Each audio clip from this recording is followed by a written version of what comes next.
Hey, I hope you are having a great day. I am hopping on because I have some awesome marketing tips to communicate with you today.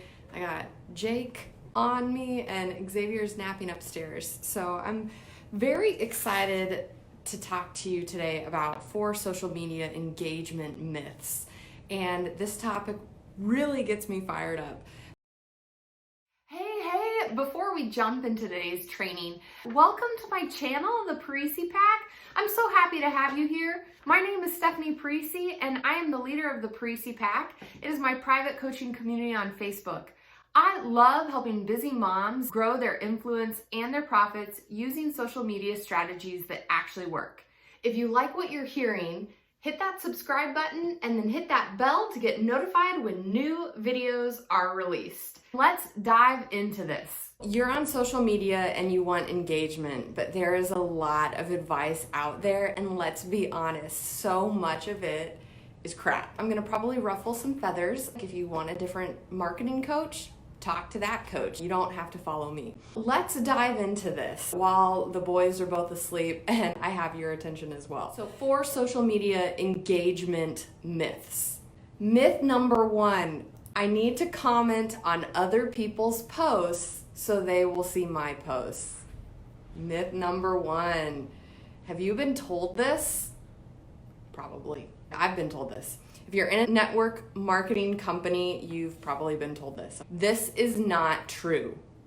When you engage on others' posts, it means that you will see their posts more frequently. It does not mean they are going to see what you're putting out. You should not be commenting on other people's posts just so they will see your post. Honestly, you just need to change your thinking.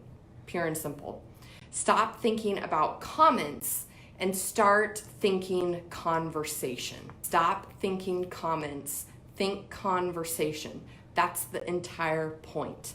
If you thoughtfully engage with others, and it could be on your own post or on their post, and then they reply and you can carry on the conversation, then yes, they'll see your content. But if you're just scrolling through the news feed and you're like, okay, I'm gonna get my engagement in for the day and I'm gonna comment on all these people's posts so they're gonna see what I'm putting out, and you're dropping a heart emoji there and so cute there and all these different things, but there's no conversation going on, guess what? It doesn't cut it. They're not gonna see what you're putting out. Action point, have a conversation. And this means a two-way street. This means you're going to have to thoughtfully engage with people. And this is a good thing because it builds a relationship. And the whole point is to do business with people you know, like, and trust and develop that relationship. Myth number 2, if I have more engagement, that's better. No, it's not. Again, this is totally the wrong line of thinking. It's not about more, it's about who. It's not about more engagement, it's about who's engaging. Stop caring if the entire world or your entire friends list sees what you're putting out. Are the right people seeing it? Bottom line. Is it your target market, right? Not everyone needs what you're offering. So what do I see happen? What do we see happen in the newsfeed a lot?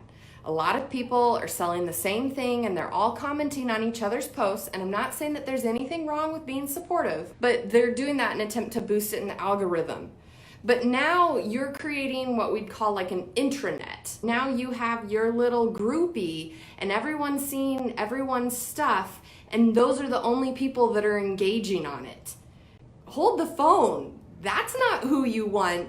The person selling the same thing as me online is not my market, okay? So if that's the person engaging on my post and I'm not getting any of the target people engaging, then I am doing something wrong. Like I said, I'm gonna ruffle feathers with this one, but this is me being honest and truthful with marketing that works.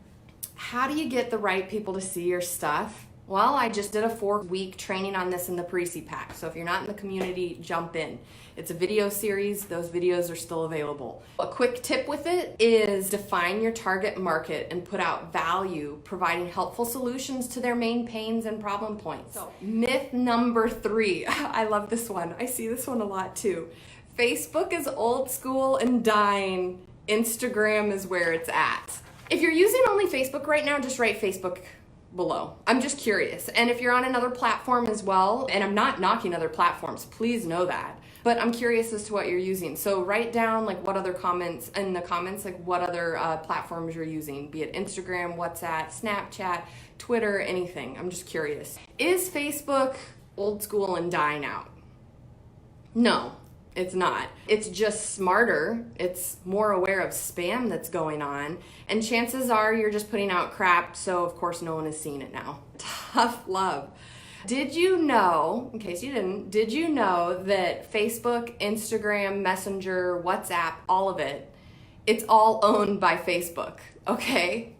This family of services has a 2.7 billion people reach. And let's put that number in perspective. The population of the entire world is about 7.7 billion, and only half of that has access to the internet. So the exact percentage of like people that have access to the internet using this family of services is close to like 75%. Pretty crazy. On a daily basis, so then let's break it down. So the family of services, Facebook, Instagram, Messenger, WhatsApp, okay? Let's break this down. On a daily basis, about 1.59 billion people are logging into Facebook. Every month, over 2 billion people are on the platform, whereas the less than a billion, it's actually 0.8 billion, are logging into Instagram every month. So if you're just looking purely at the numbers, Facebook is definitely not declining. 5 new Facebook profiles are created every second, so that's over 400,000 a day, new Facebook profiles. So people are joining the platform like crazy. The revenue statistics on increase year over year is like 26% that Facebook is making. It's insane. So it's definitely not declining, but what to do about this? Because again, I'm not knocking like Instagram or Twitter, like other platforms. But my action point to you would be choose one platform and master it. Facebook isn't going anywhere, so just get better at using it. If you spread yourself too thin, it's gonna be a lot to juggle. I would say like know your facts, pick your lane, stick to it, and improve your marketing on that platform. And then you'll see an increase. If I look at the metrics of my business on Facebook, because that's purely what I use, like it's continued to go up. The numbers are going in the right direction. As my mentor always encourages us, don't look at what the numbers are the numbers moving in the right direction? So maybe this is a freebie. Maybe you just started your business, so you maybe have a community and you have like 20 people in your community. Don't worry about the fact that you only have 20. Just check how your numbers are going as the weeks and months go on, because it should be increasing wherever you're at. That's the power of metrics. Seeing, am I doing the right things? Myth number 4, I should post the same thing to my stories as I do in the news feed. Ah man, are you using stories?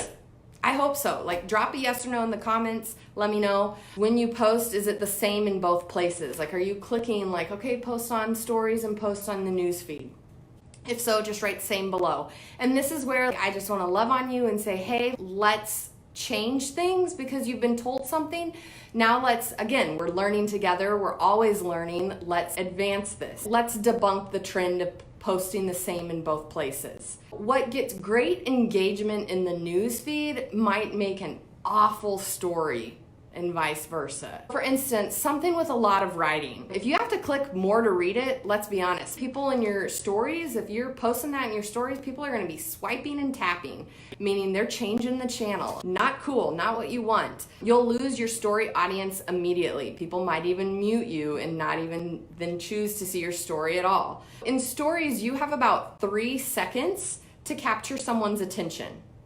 So the story itself can be played for 5 seconds, but most people are gonna tap or swipe within that first 3 seconds. The action point on this is 1, you wanna be posting different things and you wanna respect the format. Stories are vertical camera first media, minimal text, and you don't want it to be too busy. Whereas the news feed, you can be a lot more in depth, more pictures, all that type of thing. If you're posting the same in both places, we need to change that. So let's review the 4 myths really quick. Myth number 1, I need to comment on other people's posts so they will see my post. Negative. Myth number 2, If I have more engagement, that's better. We threw that one out the window. Myth number 3, Facebook is on its way out. Negative. And myth number 4, I should post the same thing to my stories as I do my newsfeed. Definitely not true. If you are looking for more marketing tips, join the adventure, the Parisi Pack. Click the link in the description and I will get you hooked up with how I market and teaching attraction marketing. Glad that Jakey Jake made it through this training. If you have any other questions, don't hesitate to ask them. I'll continue answering them in the comments. Are you looking to grow your influence and your profits online? Then grab your spot in the Parisi Pack, my private coaching community. You can find the Parisi Pack on Facebook.